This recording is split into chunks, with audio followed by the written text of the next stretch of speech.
You need at least 2 deep ready to play. In the secondary, there's times you play 6 defensive backs anyway.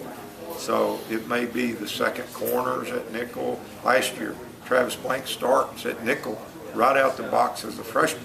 Now he's a safety, so who's that nickel guy? You know, you got a Quandon Christian that's the Sam. Who's the nickel Sam? You know, and so all those answers have to be done here in camp because you didn't have all those bodies in spring practice. And so you want at least 22. For me, ideally, I think if you can have 10 defensive linemen that you feel very comfortable putting in the game, 5 inside, 5 outside. I know that's like dying and going to heaven, but that's the way you want it to be because this guy gets nicked, this guy gets winded.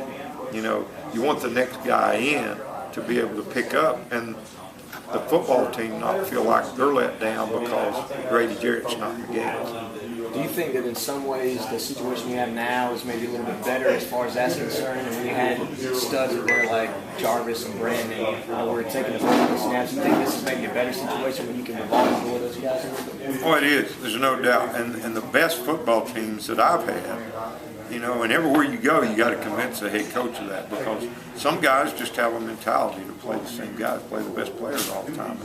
When I first went to Tennessee, I about went nuts because they had 4 guys all went to the NFL at the same time.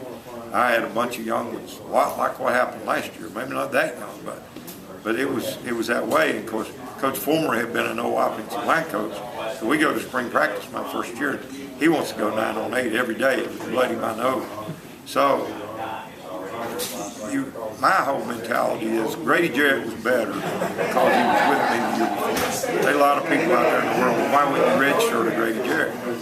I think that's totally different. You know, he rested Brandon, he played in games. He was better this year because he was with me every day than just being on the scout team and that. So that's the same thing that happened with Carlos. Carlos would like to have played more. I'd like to have played him more. You're going to play the best players. That's up to Carlos. You know, during the week to convince me he's ready, that kind of deal. For DJ to come in and do what he did. But that's ideal if you could have 10 defensive linemen. And in the secondary, I'm sure those guys will be the same with all the nickelbacks and playing some dime and that. But you want to have 22 guys.